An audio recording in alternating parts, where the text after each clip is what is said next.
G'day and welcome back to Duck Solar Gaming and Southern Cross Station. Yes, that's right. We are back here at Southern Cross and continuing on with our work. So, I said in the last episode, we're going to continue on the same game day. I'll just update the time there. And yeah, we're indeed in the same game time. And we are just continuing on with the lime spreading here on field 7. And we're prepping all the fields we have to prep ready for the next sowing, and part of that is applying the lime in this field. So we're going to leave him there. We have another task to do. In the last episode we got the class cougar, which is here. So we need to finish mowing this grass. We also need to start windrowing the grass as well. But I think what we'll do is where we left off in the last episode is where we'll basically start. We'll finish mowing this grass, and then we'll go and start collecting it all. Now, I didn't fix the Big M. The Big M is still sitting down there as incompetent as he was running into the tree. We'll fix that a little bit later. I'll leave him there for now. It's not going to be a big deal. But I want to get this mowed, and then I can windrow it, and then we can determine whether what we're going to do with the grass from there. So anyway, hope everyone is doing well. We are doing well here.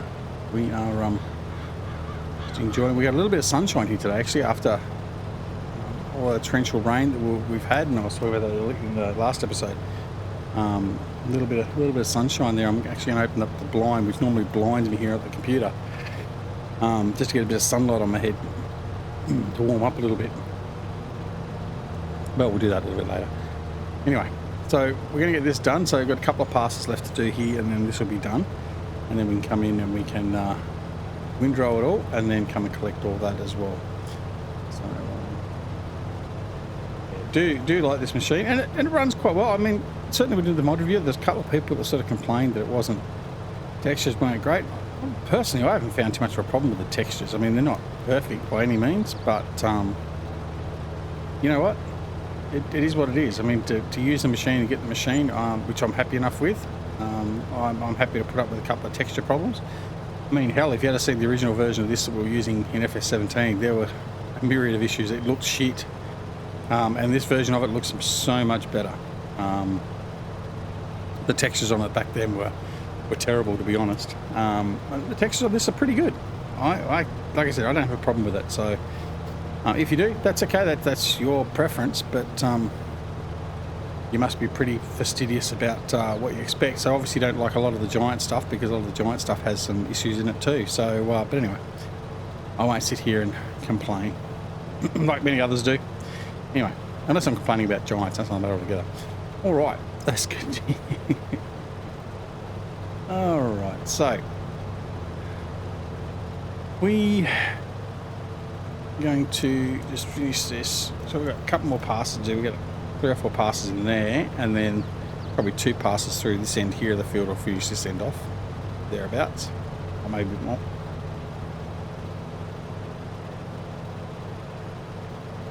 But it is nice having such a wide. I mean, effectively, where this is the same width as almost 2 Big M's, Big M 450s, not 500s. 500s a bit bigger again, so it's about 1.5 of the 500s. But certainly better than, like, the best you get is like the forward decks is like the configuration you get with like the Pottinger mowers or the V-Cons or whatever else. So you've got virtually double the width on them. So it is quite good. You've got a lot of mowing space. You're getting through a lot of grass in one pass. So, all right, the lime has been completed. Excellent. He's done a good job of that. One job done. Another one on the to-do list ticked off.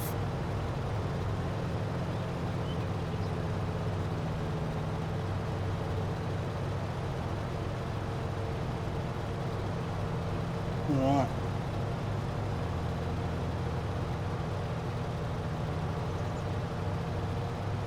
This little bit here, then we'll go over the other side and finish off that little area, and then we'll be done here as well, so that's good.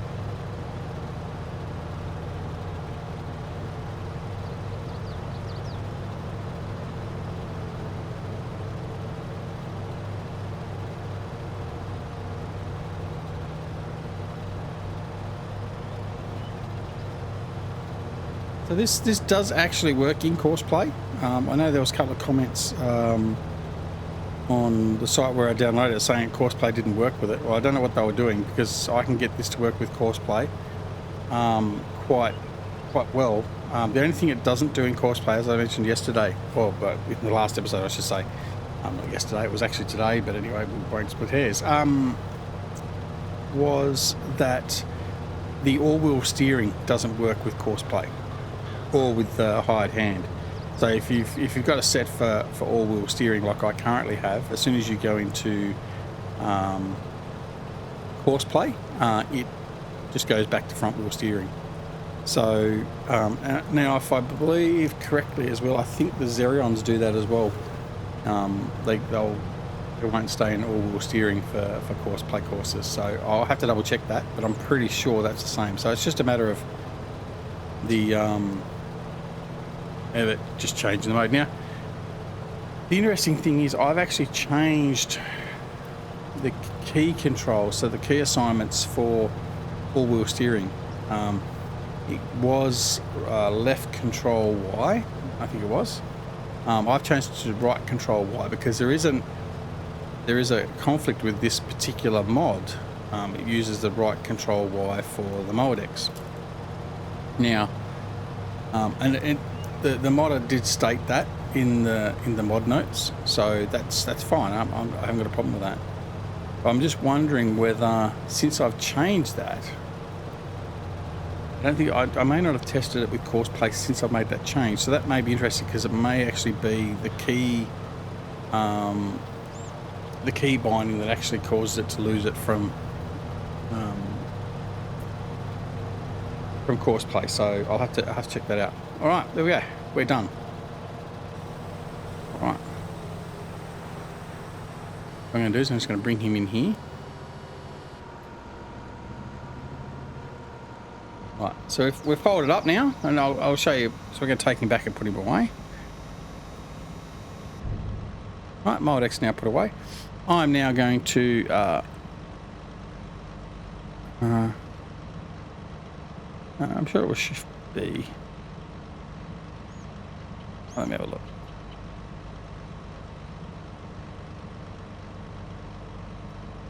All right, I'm gonna have to go check the bloody controls again. Where was it?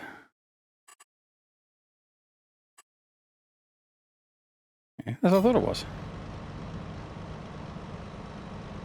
You first need to unfold. Okay, so I got to unfold it first. All right, sorry. So I preempted.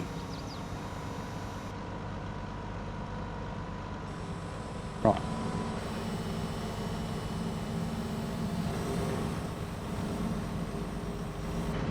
Look at something. Yeah, okay. Right. So yeah, so we're gonna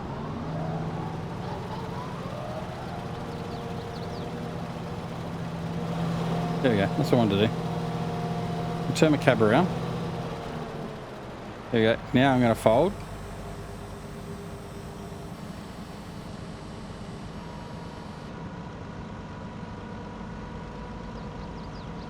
We're back in normal drive mode. And now when I press my accelerator, I'm going the other way and I'm actually driving it correctly. So there we go. Then we can come back and take him back to the farm. All right, there you go. So that's the Cougar. I love it. Love it, love it, love it. Just jump in cab. It feels like it wants to play catch up. There we go. All right, so there you go. So that is our, yeah, that's our Cougar. Awesome, isn't it? Great piece of kit. I like it. Anyway. Bring this back to the farm. We'll put it in probably near the beet and potato harvesters, or no, we've just got beet harvesters. So that's fine.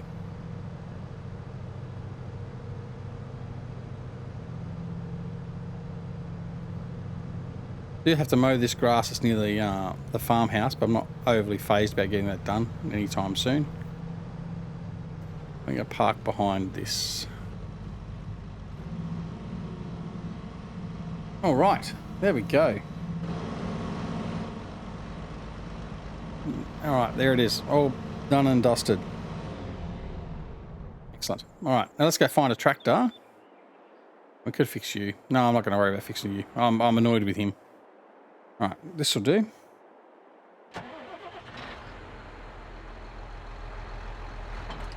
So we did have to get all that fruit and that gone as well. Here's my Swadro.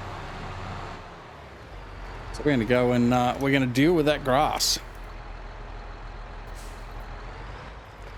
So we've got 3 fields, I think, effectively to deal with. So we're going to get that done lickety-split. And that's how I colour coordinated everything. Right. Now, the problem with a big windrow like this, see, I can't get that area through there. So I am possibly going to have to look at getting a smaller windrower for doing smaller jobs like that area through there. Or that's where we just use the big M. But for the bigger fields, like the open fields like this one here, that's when we can come in and use the Swadro and the Cougar. I mean, I did use the Cougar to mow that, but it's just more problematic.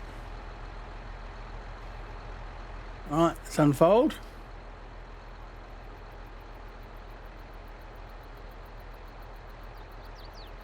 Okay. And off we go.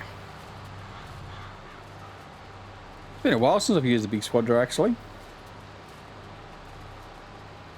Mainly because the ones that I had for a long period of time it was actually the one from GTX. GTX did release his in FS17 quite early. But it had a problem where it kept on power sliding. For no real apparent reason. I don't know what it was. It just had that inherent problem, and I can never get rid of it. And it wasn't until what was it, 55th Eagle modding or whatever else did their own version of the Swadro, and theirs didn't do it, so I ended up using theirs. But certainly haven't used it much at all here in FS22, if at all. I think I've used it on one solo game for a little bit. Well, I tend to just prefer to use the big M, so I don't have to worry about using a windrower. But obviously, for changing up the gameplay a little bit, we'll utilise this. It was quite dark for mid-afternoon or mid-late-ish afternoon. I almost have to put the lights on. All right, we're gonna windrow this. And then we'll have to consider, like I said before, we have to consider what we're going to do with the grass, whether we're going to collect it or whether we're going to get a baler and bale it. Did I buy a baler? I don't think I did. Or what we're going to do with it. So, yeah, we need to consider all those options.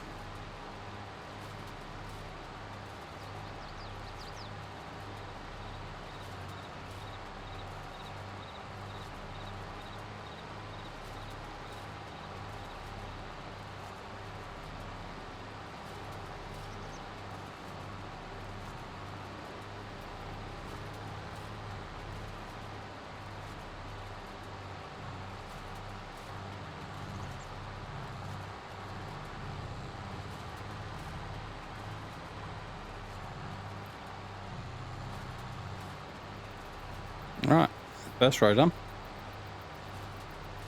Now comes the messy part. By the messy part, I mean where we start running over windrows in the ends or whatever else. But we'll try and keep it neat. Try being the operative word. I'm going to do another header. So I'm going to miss a little bit here because I'm going to turn early. Like that, so we don't collect the other windrow. But yeah, it's not going to be perfect, that's for sure, but that's okay. We never do anything to perfection here. let's face it. I mean, I said in one of my other videos, I think it was one of the review ones, I think it's one of the ones that's just gone live last day or so. And I was saying how, because I was talking about, oh, there's a couple of things. I was talking about, actually it was Elm Creek, wasn't it? Because I was talking about the sugar beet harvester I was using. I used the one with the 15 metre wide header that extends out, the grimy or whatever it was, or whatever it was I was using. I can't remember now. Anyway, the comments are as like as I've always said, and certainly yeah, okay, I'm going to go so far as to say my mentor, Grizzly Bear Sims, a farm sim. He's always said that it's a game and you should play it the way you want to play it. It doesn't matter what others think, and I mean certainly that's what I tend to do. I just do what I want to do. And the guys were commenting and saying that at the end of the day it's a game anyway. It's not realistic, so you're not really cheating. It's just doing things differently. And again, that's I sort of agree with that. So turn off and raise if it wants to actually do as it's told. Raise, thank you. So I don't wreck all the windrow, but did it anyway. Yeah, so that was the comments that was coming through. And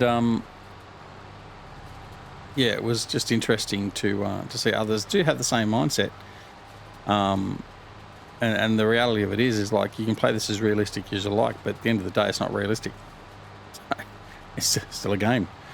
But and I mean, yeah, I do this because I enjoy it. It's not because I want to play it ultra realistic. And some do try and play it ultra realistic.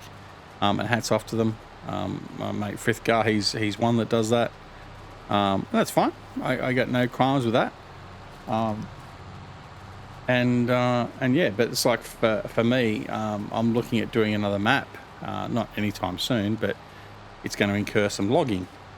And for those of you that don't know me and my logging expertise, is cutting the bloody things down with a Ponzi Scorpio or something like that, and then auto-loading it all in the trailer. None of this manual handling rubbish. I mean, you've seen my pallet work, you've seen my bale work. We don't do that stuff because we just struggle with it. And I mean, yeah, it's not necessarily the game that's causing us to struggle. It's our own competence. And we don't enjoy it. And if I'm not enjoying it, then certainly it will come across in the videos, and I won't enjoy doing the videos because I'm not enjoying the gameplay. Blah, blah, blah, blah, blah. At the end of the day, I'd probably just give it up. And I mean, that's certainly what it got to with FS19 there for a while. I just wasn't enjoying the gameplay. I wasn't enjoying what Giants had done to the game, what they've added to the game and didn't add to the game. And I just got sick of playing it, and I just went, no, I'm not enjoying it, so that's it, not done. And the same could happen here very easily. So by continuing to do it as I feel it should be done, then I'll continue to enjoy it. And that's what we'll do. Right, so turn the lights on. It is a bit dark. You got cloud cover coming in? No, it doesn't seem like it. Anyway, we're close to finishing this field, so that's fine. Relocate to here. Here we go again. But anyway, so end of the day, I'm going to continue to do what I feel like I'm going to do. I'm not going to go overly unrealistic. Like, I'm not going to use... I just see again the other day, someone was using a 200-foot header on a combine.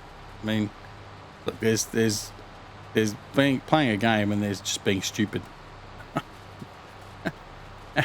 I don't see the point in actually even playing the game. If you're going to put a 200-foot header on it, why don't you just have a button that says harvest and then be done with it? I mean, I get that. Oh, I was just going to bugger that up entirely. Just do it anyway. I get, like, so for instance, I might, so for instance, what was I going to say? I might, for instance, use a combine and run it at faster speed. Fine. But I'm still going to go through and do the harvest. But I mean, if you're gonna put a 200-foot header on your bloody thing, you might as well just not bother. I mean, really. I suppose if you're doing a 16 times map, yeah, okay, I can see why. But then by the same token, don't do a 16 times map. I mean, I think a 4 times map in farming sim is more than big enough, by and large, than anything. I've played 16 times maps. I played the Australian one in FS17. What was the name of that one? I can't remember now. And I've played other ones as well. I've played Others, I've played a couple of Stevie's, our good mates, 4x maps. And I'm going to talk about that in a second too. And the 4x maps I find are more than big enough. In fact, I think, is this one a 4x map as well? I think this one is actually a 4x map. So this size of map is I think sufficient. There's certainly enough work if you want to get your mates to do multiplayer. I think it's big enough. I think anything bigger than that, you're starting to get to the point where it just becomes unwieldy. And I mean, that's part of the problem as well, isn't it? I mean, if it gets too big and you can't manage with it. I mean, I even found the Western Australia map. That was a 4x map, I believe. Yeah, I'm pretty sure it was 4x map. Yeah, I don't think this one is a 4x map now I think of it. Anyway, I think it's a 2x, but it was hard to manage it. I mean, I was doing harvest with 4 or 5 combine harvesters on course play. It was a big task, and I think a 16x map. And there is one that's just been released. Someone told me about that the other day. I get it if you're playing multiplayer. If you've got like a crew of 8 people playing multiplayer and that sort of stuff. Yep, I can understand that. But yeah, I don't know. So I tend to sort of limit myself up to 4x. That's basically as far as I'd go. And even then, I've made a note to myself that I will tend to try and not probably do too much of that in way of a series, because again, the 4x series can be a bit of a pain to deal with. Now, I was going to come back to Stevie and 4x maps. I'm very, very happy to say. So, all of you know that I'm a Stevie fan. Let's get that clear, right? I've played virtually every map that Stevie has brought out. The only one I haven't played on camera in any way, shape, or form since FS17, all the maps he's brought out, is his current Elm Creek edit. Now, the only reason I have played it a little bit solo. I've tested it out. I did a video on it, I believe, if I remember correctly. The only reason I didn't actually play it at length or play it on a series is I already had our Elm Creek series underway with the default map. Now, it didn't make any sense to me to change out to Stevie's map when I was already doing that map, albeit that Stevie made some wonderful edits to it and made the map a bit more enjoyable to play than what it already was.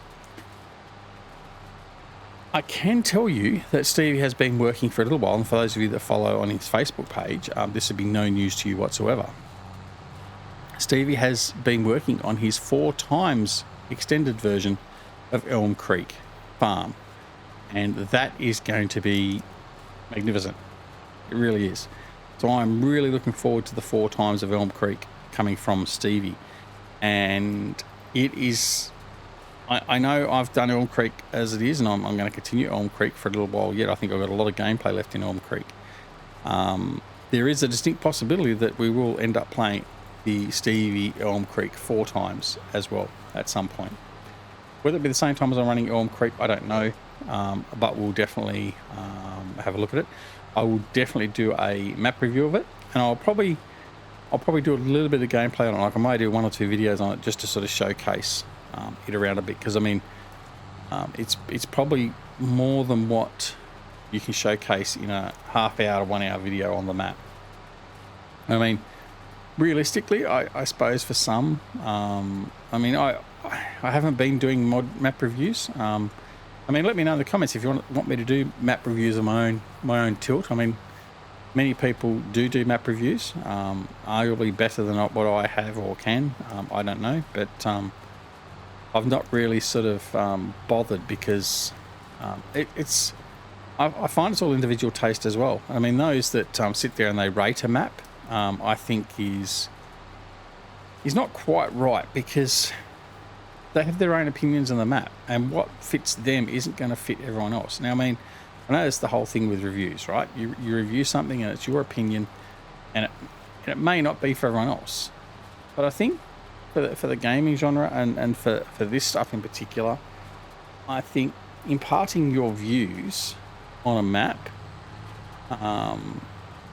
Well, it's like anything, I suppose. See, I don't tend, this again, this is me. I don't tend to see my mod reviews and stuff like that I will sit there and say, this is a great thing, you should go and download this and use it.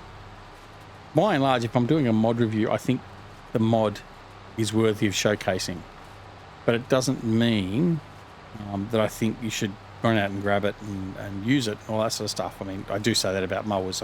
I get that, like the Cougar, but I consider it, I'm not going to give you the hows and whys. I'll just showcase them. I'll show what it is, what it can do, and then if you choose to want to go check it out, then you check it out, and you'll be the one that determines whether or not it's a fit for you. And that's just the way I guess I look at it. I mean, right or wrong, yeah, I don't know. 'Cause the last couple of mod reviews I've done, I've actually been rethinking about how I'm going to do the mod reviews, if I'm going to continue doing mod reviews. Yeah, so look, I don't know. If you have any suggestions, let me know down below in the comments. Happy to discuss and happy to take your input and guidance and insights and everything else. But yeah, I'm really unsure as to whether or not I'm actually going to even continue doing mod reviews, because it can give the wrong impression. Like, just because I want to showcase a mod pack doesn't mean I'm recommending it, if you know what I mean. So, although that's effectively what I've tried to do, is I only, like I said before, the ones I showcase are the ones I recommend. But yeah, look, I don't know. It's something I have to contemplate a little bit more to go to my Zen space. Anyway, all right. Well, that's about it for this episode, isn't it? Yeah, getting close. All right. So yeah, we've managed to spend a whole episode doing grass again. Yay! There's Duck. Boo, says everyone else. Oh dear. I do love doing my grass work. I know. Well, they called me Lord of the Grass. Right. Actually, no, that was another reason that started that up, but anyway, we won't get to that. All right, so we're just going to go around here. I'm going to loop around this tree. We're not going to grab everything from here. It's going to be a very, very loose windrowing of the field, isn't it? Haven't done a very good job of it, but anyway, it is what it is. Yeah, so the next episode we'll come back. We'll be in the next game day, definitely, and we'll continue to work on our fields and prep our fields. We've got a bit more work there to do. We'll have to check out animals. We're due to check out animals. I haven't checked them for a little bit. It's going to come and merge in with you here. That. Then we're going to grab over here like that. Yeah, so we need to check the animals, all that sort of stuff. I need to check my production, get my fruit and that over, all that sort of stuff. So we need to get that moving. We need to look at making some more money too. So we might have to go sell some of those potatoes. We got a huge amount of potatoes, don't we? That we can be selling off. In fact, actually, what we could do, let's have a quick look. What have we got in the way of contracts? Now, I know Giant still hasn't fixed the contracts. See, there's nothing here. Look at these potatoes. 37,000 litres of potatoes to Aunt Emma's shop. I'm going to do that off camera. It's a nice little bit of a bonus. Look at this grass. We can supply 75,000 litres of grass. Orange jam. 15,000 litres of orange jam. Have I got any orange jam? Let's have a look. Orange jam. No, we're not producing anything. Right. Why are we not producing anything? Because we haven't turned it on yet. Yes, we have. Oranges. Orange jam. Oh, we got 2,000 orange jam. Okay. What have we got? No, we haven't got any stored. Okay. All right. No worries. Well, I'm going to finish off this field. I think we're going to leave it there. And in the next episode, we'll consider, we would have had a plan of what we're going to do with this grass here, and how we're going to put that away, or what we're going to do with it, whether we're going to bale it or whatever else. And yeah, we'll move on with those other jobs we talked about before. But anyway, thanks so much for joining me. I know I've rattled on a little bit, but hopefully you don't mind that. I'll find it. I'll keep a check of the subs. Yes, but I'm really enjoying doing the grass work, and I'm enjoying being here on Southern Cross Station, a nice Aussie map. And there is more to come. There are more Aussie maps coming, like I said before. So looking forward to looking at those as well. But anyway, in the meantime, if you're not already subscribed, please consider subscribing, so you can hear more blithering idiots here from Australia. If you do press that subscribe button, make sure you press that alarm notification icon as well, so you matter wherever new videos are available on the channel. Don't forget to join us on Twitter, Discord and Facebook. Details down below. And of course, and most importantly, take care of yourselves and your loved ones. And we'll see you again very, very soon, back here at Duxwiller Gaming and Southern Cross Station. See you all later. Bye.